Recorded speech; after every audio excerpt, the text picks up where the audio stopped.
Oh hey, thanks for letting yourself in. My name is Freddie Sedano and today we're going to take a closer look at Hear Me Roar.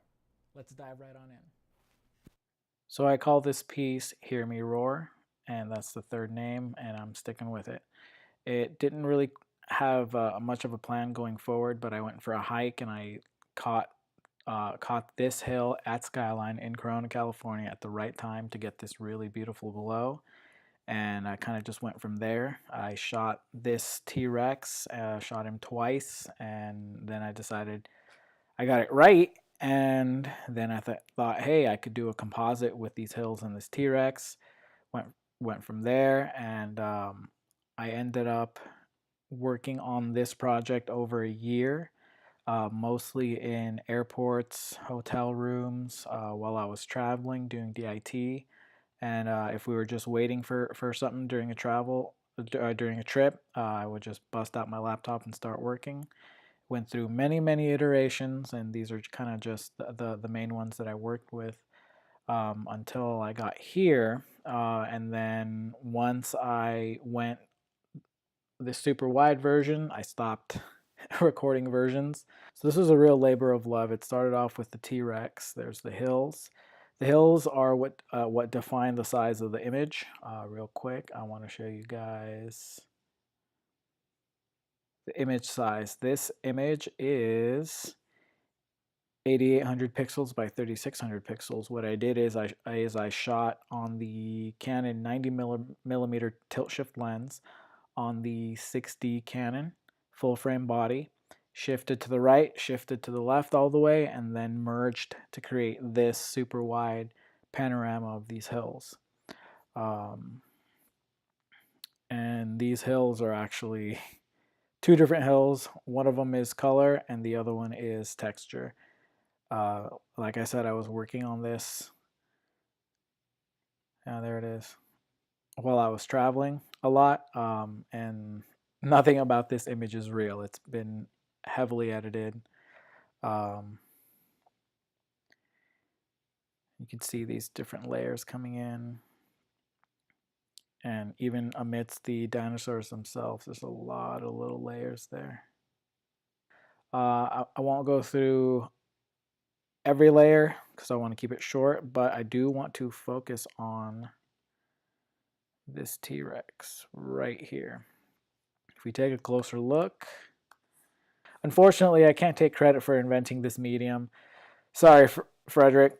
Lego has been doing it for a really long time, and then I just took what they were doing and then took a really long time to figure out how to do it. This is how I shot this T-Rex. This was when we were living in a really tiny apartment. This is our hand-me-down couch that's on its side to make room for this makeshift studio. I had a white backdrop here. This is a 1x3 um, softbox, and this is a diffuser in front of the very same kind of softbox on this side.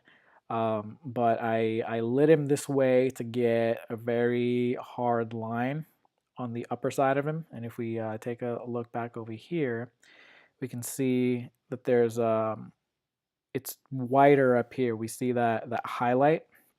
And we can see definitely with this angle in the plastic, the way the light's kind of just wrapping itself around it. That's why I went with the 1x3. Um, so especially here in this area, you can see how the light's kind of just wrapping around it and curving. We get this beautiful drop off right there. Bam. Um, the diffuser helped define more of these angles right here, the shadowing right there. So I got a really nice, I've gotten some really nice depth here. I spent a lot of time shooting this guy, shot him twice, about 9 hours, and then just cleaning this guy up was a lot of work. Um, and then Troy showed me how to do cleanup with a graphics tablet, and I wish I had known that. So we get just some really good modeling here of the plastic. And because it's highly reflective, you really want that light source as close as possible. I did a lot of experimenting with the light with this guy. Um, But I'm really proud of how it came out. We get some really nice highlight over here. I just did as much as I could with it. This leg is so 3D. It's just popping out. Love that right there. Get some darkening up here. Actually, as soon as this thing wakes up, there we go. I want to show you guys the transformation, and then I'll wrap this up. So that's the T-Rex as shot. There we go, as shot. Here's an exposure, fix, a little bit more. That's a little sharpening. And then here's some final shadowing. And of course, gotta cut them out. Bam. Really love this tail. Just look at that. The softness over here.